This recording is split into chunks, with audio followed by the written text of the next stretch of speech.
It is day 23 of my 90-day no cheat challenge to get from 315 pounds, my all-time biggest, to 270 pounds. Man, and it's been a ride. It's been a journey. Partly because just dealing with, oh, I have to be disciplined now and eat the right foods. I'm doing like a carnivore slash ketovore, low carb, 15 carbs or under a day diet, if you want to call it that, lifestyle. And it's going really well. I'm down 20 pounds to date. Waiting this morning, finally broke that 296 plateau. I just hit a wall, 296 for I don't know, maybe a week. Guys, I'm so excited. I hit the 295. It's so hard to like be disciplined and focused on this and to not see the progress because the goal is weight loss. Now, obviously there's health reasons. There are a lot of good things about this that I'm going to benefit from, better mental health, less inflammation, all that. But ultimately for me, my goal is to see a certain number on a scale. I'm watching the scale just stay the same, but I'm feeling the challenge and the effects of losing the weight and staying disciplined. It's hard. And I've had people say, "Well, you shouldn't weigh every day." I'm going to weigh every day. That's the way that's how I'm going to do it. I'm going to rock with this. We're going to weigh every day. I want to see for 90 days. I want to see the progress in real time. And so I'm excited.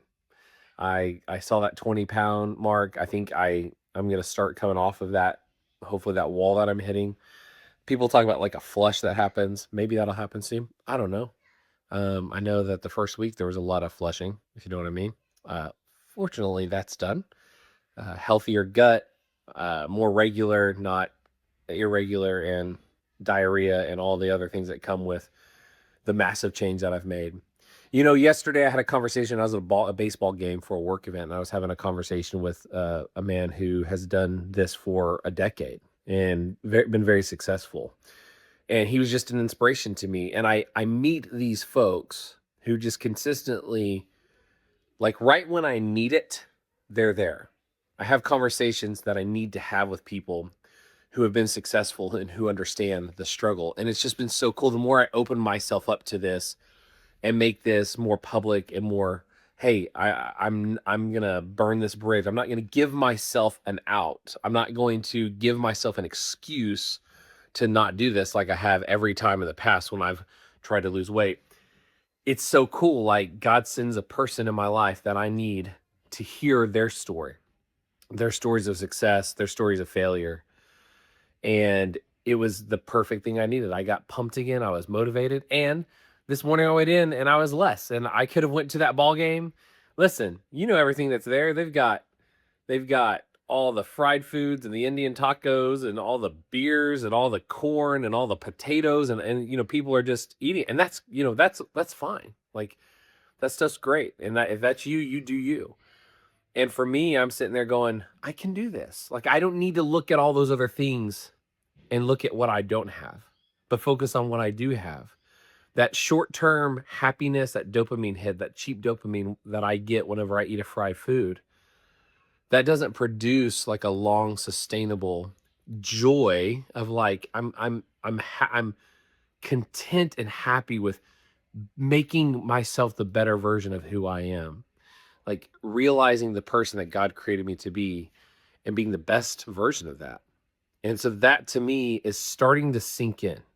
I'm getting close to 30 days, which is the longest I've probably ever gone. I hate to say it.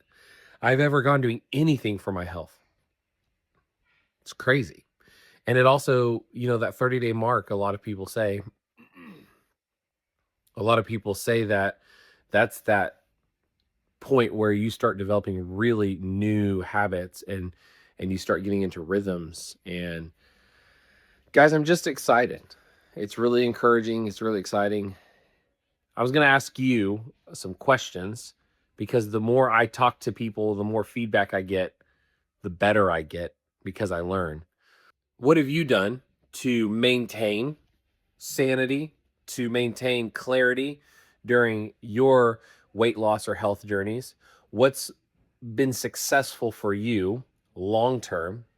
Maybe what should I expect after 30 days and then maybe 60 and then my 90-day goal? What should I expect by 90 days? What's a realistic expectation? And then what should my, and I'm asking you, I know it'll be my goal ultimately, but I'm curious, what should my next goal after 90 days be? Because 90 days for me, it'll be, I think, October 10th. And we all know that's getting into that holiday food season. And the guy, by the way, that I talked to last night at the game, he mentioned that. He was like, there's always a birthday. There's always he's like, there's always a freaking birthday. There's always a freaking holiday. There's always a work event. And he was so right. I was like, yes, I'm always going to find excuses to be bad, to eat poorly.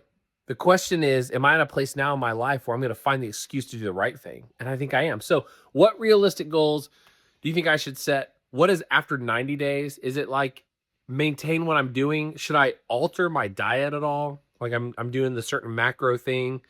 And I can show you some of the macros that I've been hitting. I've been trying to hit, different people say, oh, you should do 185 grams of protein, or oh no, you need 220 grams of protein and stay under 1800 calories and, hit certain fat. So I'm learning this process. It's working for me right now. So I'm going to keep doing it and I'm learning, but I also want to get some feedback because it helps me. And so I'm putting it out there. Obviously I got to make that decision ultimately, but I value input and I value the support that I've been getting. So guys, I'm down 20 pounds. Let's go. That is huge for me. So huge. I feel good. People started noticing I look different, which is kind of cool. It's like that affirmation, like, yeah, okay, people do. It's not just in my head. Like people do see the change. It's really cool. The other thing I wanted to say is my wife said the other day, she said, your temper's better. Like, I'm not like a really super angry person, but I do have a temper sometimes and can kind of get worked up over things. Someone cut you off in a car or something. And she noticed, she's like, and guys, I don't know if it's the diet. I don't know if it's like the health, the physical side and the mental side it's working, or maybe it's just because like I'm making better choices in my life. And so I'm realizing I can have control and I have power over other things in my life. And so that's exciting. And then the last one I wanted to share, the last story is my oldest son, he's 12. He came up to me the other day and he put his arms around me and he could hold his hand around my waist and he could hold his hands and he said, oh, sorry, didn't expect that. He said, Dad, you're getting really thin. He's like, I can hug you now. And that was like a big deal. So to me, that was worth it. So anyways, thank you guys for watching. I'm going to get off here now because didn't expect this, but thank you.